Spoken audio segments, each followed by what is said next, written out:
Les vraies voix Sud Radio, 17h-20h, Philippe David.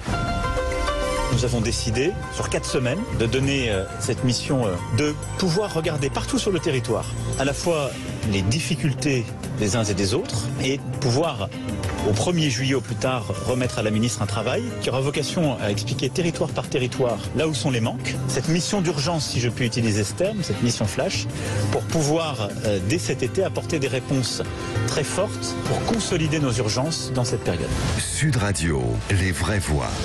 Le débat est ouvert. Vous avez reconnu Emmanuel Macron, le rapport, c'était le rapport du professeur Braun, la fameuse mission Flash qui a été rendue hier, donc la date butoir étant aujourd'hui. Le but de ce rapport, permettre aux urgences de passer l'été. Le rapport est tombé, 60 pages avec 41 mesures. Alors parmi les mesures phares, la régulation des admissions avec un triage paramédical à l'entrée des urgences ou une régulation médicale préalable systématique par le standard du SAMU. Autre proposition, la limitation par endroit de l'accès aux seules urgences vitales, en particulier la nuit. Une grande campagne d'information sur le mode avant de vous déplacer, appeler et souhaiter en parallèle. Enfin, une meilleure rémunération des médecins libéraux à la régulation à hauteur de 100 € bruts de l'heure défiscalisés et en consultation avec une majoration de 15 € par acte demandé par le SAMU. Idem pour les personnels hospitaliers pour les ponts du 14 juillet et du 15 août. Bref, mieux vaut éviter les urgences cet été. D'où notre premier débat, mission flash sur les urgences. Est-ce encore un énième rapport pour rien? Et vous êtes 97,3% à dire oui avec nous. Arnaud Chiche, anesthésiste et fondateur du collectif Santé en danger. Arnaud Chiche, bonsoir. Bonsoir. On avait l'impression, il y a 25 ans, qu'il y avait une formule de Lionel Jospin, l'État ne peut pas tout. C'était pour la fermeture d'une usine automobile en Belgique. On a l'impression que maintenant, l'État ne peut pas tout. C'est plus pour une usine automobile en Belgique, c'est pour les hôpitaux en France. Oui, c'est vrai qu'on pourrait penser quand même que concernant la santé des Français, finalement, on mette forcément, obligatoirement tout en œuvre pour garantir la sécurité de tout le monde sur un territoire, permettre à tout le monde de se soigner. Et il faut reconnaître, c'est vrai que ça fait plusieurs années qu'en fait les représentants de corporations, de médecins ou de paramédicaux alertent, les syndicats alertent, les collectifs alertent pour dire attention, le système se dégrade fortement et derrière on va moins bien soigner les gens et on a un peu laissé les choses se dégrader. Et le Ségur de la santé, il y a 2 ans, il y avait des énormes manques, ce qui fait que la situation a continué à se dégrader avec en plus le Covid qui a un peu épuisé les équipes, jusqu'à arriver à une situation dramatique là avec la fermeture de services d'urgence. Donc effectivement c'est une lente aggravation d'un système de soins qui a normalement pour but de soigner tout le monde. Il y a un côté un petit peu incompréhensible à ce qu'on laisse faire ça, c'est vrai. Philippe Bilger. Le président de la République a confié à une personne sans doute compétente, mais également l'un de ses amis, cette mission flash. Alors dans les 41 propositions, il y a peut-être des choses valables, je n'en doute pas une seconde, mais je suis tout de même surpris par la capacité de ce gouvernement et de ce pouvoir à résister, mais farouchement, à la tentation de l'action. Voilà une mission flash aujourd'hui qui est commandée il y a quelques jours, et on sait, et Arnaud Chiche le sait bien mieux que moi, qu'il y a une multitude de colloques, de rapports, de symposiums, d'alertes, d'avertissements sur l'état de l'hôpital et les solutions à apporter d'urgence. Résultat, comme on a laissé passer du temps entre le dernier avertissement, la dernière alerte et ce rapport flash, la situation s'est détériorée. Moi, je trouve qu'il y a là une méthode absolument calamiteuse, je le répète, comme si ce pouvoir était incapable de prendre les réalités décevantes ou mal en point à bras-le-corps. Arnaud Chiche. Oui. Bon, sans faire de politique, moi je suis un professionnel de santé. Je crois. Allez-y, ça nous gêne pas. Mais je crois quand même que tous les partis politiques qui ont été au pouvoir ont été impliqués dans la situation d'aujourd'hui. Il faut pas l'oublier. Ouais. C'est-à-dire que les dirigeants actuels, eux, ont eu à gérer le Covid, ont organisé le Ségur de la santé. Il y a plein de choses qui n'ont pas été. Il y a des choses qui ont été mal faites. Mais bon, finalement, on pourrait presque se dire qu'ils ont hérité aussi d'une situation difficile. Bon, une fois qu'on a dit ça, je suis d'accord avec vous. Il y a eu plein de rapports. Les solutions, on les a. Et d'ailleurs, vous savez, quand on a cette mission flash, les conclusions sont rendues. En fait, quand on regarde un petit peu ce qui s'est écrit autour de cette mission, finalement, ça a été assez vite parce que les solutions, on les connaît depuis très longtemps. Alors, la situation, elle était tellement dramatique que là, il fallait vraiment envisager quelque chose, y compris pour cet été. Alors, même si on se doute bien que l'étendue du chantier est telle qu'il faudrait effectivement aussi une vision à long terme. C'est ça c'est ça la difficulté, c'est que le chantier est tellement immense qu'il faut des mesures à long terme, une vision à long terme. Mais on avait aussi besoin, je pense, quand même, pour soulager, à redonner un peu d'espoir aux soignants qui sont encore en place, de solutions à court terme. Et ce que j'ai bien aimé quand même dans cette mission, et il y a des choses qui ne me conviennent pas ou que je pense dommage, mais ce qui était bien, c'est qu'il y a une sorte de vision globale quand même. C'est-à-dire qu'on s'est rendu compte que pour que l'hôpital aille mieux, il fallait aussi quand même s'intéresser à ce qui se passe en ville. Et ben vous savez, ça c'est un peu nouveau quand même, hein, comme vision du système de santé. Nous, dans le collectif Santé en danger, ça fait des mois et des mois qu'on explique qu'il faut arrêter par exemple de cibler le problème sur l'hôpital. Pour que l'hôpital aille mieux, il faut aussi s'attaquer à la médecine de ville. Et là, finalement, l'amont a été envisagé, tout ce qui est en amont des urgences a été abordé, la situation des urgences a été abordée, et tout ce qui concerne l'aval, c'est-à-dire que les difficultés pour les médecins urgentistes à transférer les malades des urgences, ça a été aussi abordé. Donc ça c'est bien, je pense que cette vision-là est plutôt bien dans ce rapport. Il y a des choses qui font penser aussi un petit peu à de la simplification administrative. Or aujourd'hui, quand vous interrogez des professionnels du soin en ville ou à l'hôpital, tout le monde est écœuré et pris à la gorge par de la complication administrative. Et là, on sent qu'il y a quand même une volonté de fluidifier les choses. Donc peut-être qu'on commence à comprendre qu'il faut fluidifier les choses parce que c'est la catastrophe. Sinon, ça va vraiment être encore plus la catastrophe. Et puis pour l'attractivité, c'est un peu le sujet. Les médecins urgentistes, ils réclament de l'aide pour trouver des lits pour les patients qui viennent aux urgences. Mais l'attractivité, le problème d'aujourd'hui, la situation de cet été, elle est compliquée. Pourquoi ? Parce qu'il manque de soignants. Il manque de soignants pour tourner le problème dans tous les sens. Donc les mesures d'attractivité étaient absolument fondamentales. Bon là, je suis un petit peu plus mesuré parce que vous savez, depuis le Ségur de la santé, les médecins réclamaient qu'on double les gardes. Et là, les gardes ne sont pas doublés. Et pour les paramédicaux, le tarif de nuit est doublé, mais on part d'un tarif de nuit qui est très bas quand même. On part d'un tarif de nuit à 1 € brut de l'heure. Donc, si vous voulez, ça c'est même doublé. pas un dixième du SMIC.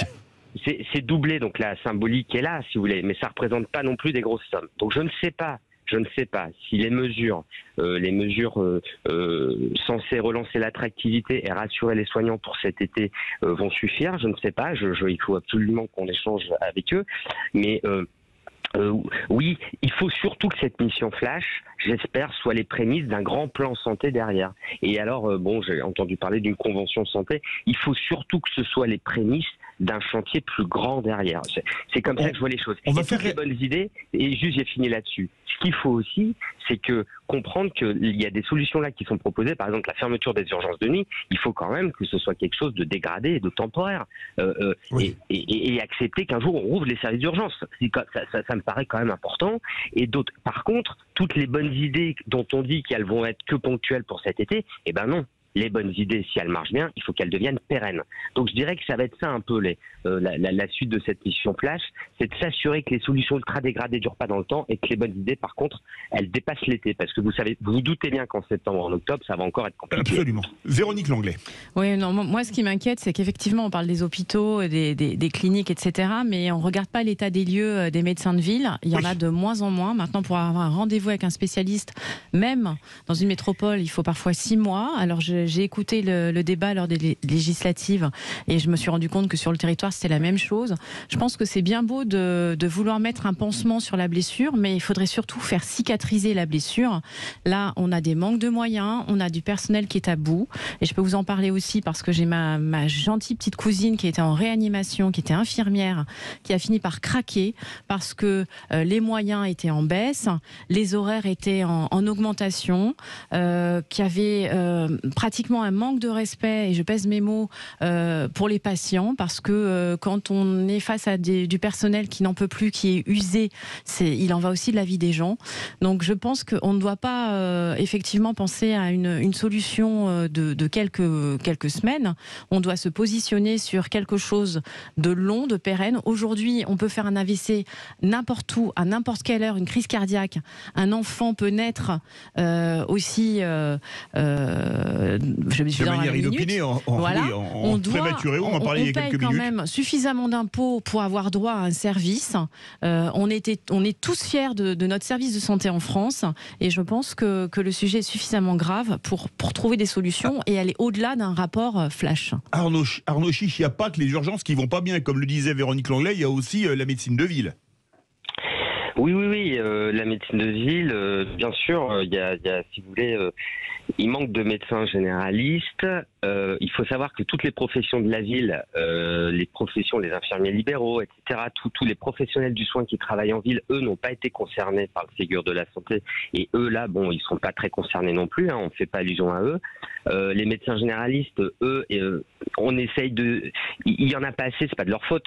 Voilà, il y a eu des règles d'organiser son numerus clausus, c'est ce qui fait que bon, bah, il y a plus assez de médecins généralistes, il y a des zones, il y a des déserts médicaux, mais les professionnels en place, il faut aussi ne pas forcément imaginer qu'ils se tournent les pouces.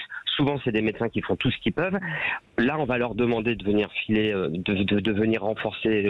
J'ai vu dans le rapport en régulation, bon, bah, si c'est sur la base du volontariat, je pense qu'il y a plein de médecins qui ont envie de filer un coup de main. Mais vous savez, les médecins généralistes, ils ont aussi assisté à ces débats-là avec beaucoup d'inquiétude, hein, parce que quand ils entendaient parler de garde obligatoire, etc., ils disaient, enfin, nous, dans le cadre de mon collectif, on est en échange avec eux en permanence, donc je suis bien obligé de relayer leurs paroles. Eux, ils disaient, mais qu'est-ce qu'ils pensent? Enfin, les médecins généralistes, aujourd'hui, ils bossent quand même, hein. Donc, qu'on essaye de les inciter et de les aider à intégrer dans leur planning des patients en urgence pour éviter que ces patients-là viennent aux urgences ensuite. Bah, ça, c'est une bonne idée. Et il y a une petite incitation financière, je crois, dans le rapport de la mission Flash pour essayer d'inciter les médecins généralistes à prendre des patients qui seraient redirigés par le SAMU. Mais il faut arrêter de penser que les médecins en ville, ils travaillent pas, hein. C'est ça, si vous voulez. Et vous voyez finalement, que ce soit sur l'hôpital et que ce soit sur la ville, la problématique, c'est qu'il manque de monde. Donc, on peut retourner le problème un peu dans tous les sens. On aura du mal à en faire beaucoup plus à ceux qui sont en place. Par contre, c'est vrai qu'essayer de définir des activités, de définir des organisations pour s'assurer que les urgences vitales soient gérées, bah oui, ça semble être la base. Essayer de sauver les SMUR avec un médecin, bah oui, ça paraît très important. Mais vous voyez bien que là, on est quand même dans du dégradé. Et si on est dans ce dégradé, c'est parce qu'il manque de monde. Donc en fait, je ne comprends pas pourquoi on n'a pas mis plus encore en avant, finalement, l'attractivité des soignants. Et parce que l'attractivité, il faut arrêter de penser que c'est que la rémunération. C'est pas vrai. L'attractivité, c'est aussi la manière dont on travaille. Et vous voyez, il y a des solutions qui sont réclamées dans les hôpitaux par tous les syndicats, par tous les collectifs, sur les ratios, par exemple. Voilà. Arnaud, pardon, excusez-moi. Pas de souci. Éric Revel. Bon, alors moi, évidemment, je ne suis pas un expert, mais on a tous, et j'en ai des amis, médecins, aides-soignants, personnels soignants, qui vous font part de leur expérience régulièrement de la forte dégradation du système hospitalier en France. Donc, moi, je n'ai pas les solutions, mais pardonnez-moi, mais l'accueil dans un espèce de silence assourdissant quand même de ce rapport flash avec ces 40 mesures, c'est quand même très frappant. C'est-à-dire que depuis le Ségur, on nous avait déjà fait le coup de l'état d'une forte communication autour de on va résoudre ces problèmes. Je pense que ça justifie le fait que ce rapport, même s'il y a quelques mesures, disait le docteur Chiche, qui paraissent de bon sens, on n'y croit plus trop quand même. Et pardonnez-moi, les mesures que vous avez énoncées tout à l'heure, Philippe, me paraissent parfois enfoncer des portes ouvertes. Le diagnostic, on le connaît depuis longtemps. Après, il y a aussi des mesures dangereuses. Trier en amont les urgences par téléphone, je dis pardon, excusez-moi, mais ça peut être très problématique, hein, parce que voilà, rien ne remplace sans doute la palpation ou de voir son patient de visu. Bon, globalement, et pour synthétiser, je dirais que la mission Flash, c'est le nouveau ticket politique à gratter de la Française des Jeux macronienne. Le ticket à gratter, c'est très bon. Arnaud Chiche, c'est le ticket à gratter de la Française des Jeux macronienne. Vous savez, pas de politique, moi, je suis. Alors, encore une fois, je suis médecin. Il se trouve que j'essaye de porter via un collectif de soignants, le collectif Santé en danger, des messages depuis le Ségur de la santé, parce que nous sentions bien que ça n'allait pas dans le bon sens.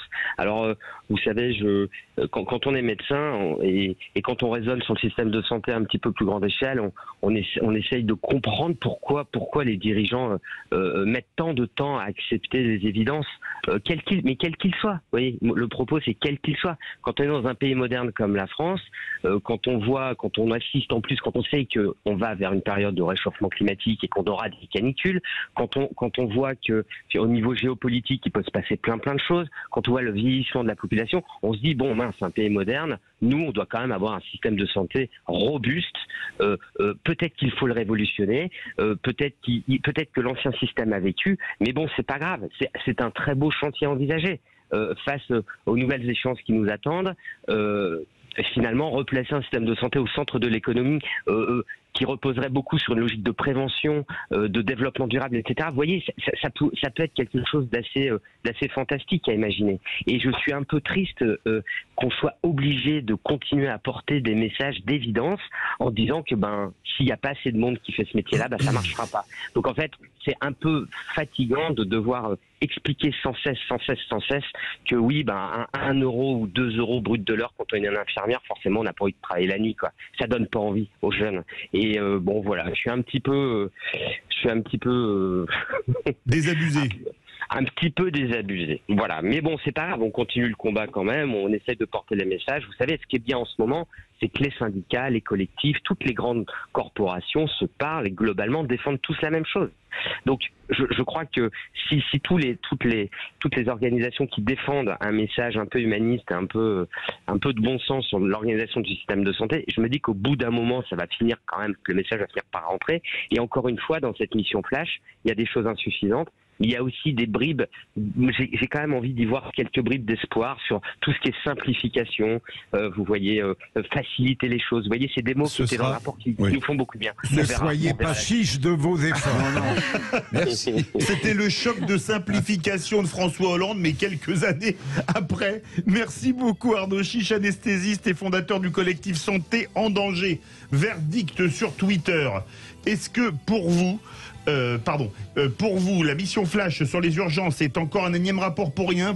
Ça arrête pas de monter, 97,6% à dire oui. Alors, je voulais juste préciser une petite chose qui va peut-être vous chagriner un peu, c'est qu'évidemment la santé devrait être une priorité absolue, budgétaire absolue. Bon, tout ça est vrai, ça fait des années que ça se dégrade, mais quand on voit l'état dans lequel sont nos finances publiques, vous voyez là ce qui s'est passé, je ne sais pas si vous avez vu, mais le service de la dette, il va augmenter de 17 milliards d'euros l'année prochaine, du fait qu'une partie de la dette française est calculée, son taux sur l'inflation, et que les taux d'intérêt remontent. 17 milliards d'euros en plus pour payer les agios de la dette. C'est ça. Donc en fait, bien sûr que ça devrait être une priorité, mais la réalité, et Bruno Le Maire l'a dit, c'est qu'on n'a plus un rond. Et c'est vrai qu'on n'a plus un rond, malheureusement. Et écoutez, tout de suite, on va passer un moment avec la chronique politique de Philippe Rossi.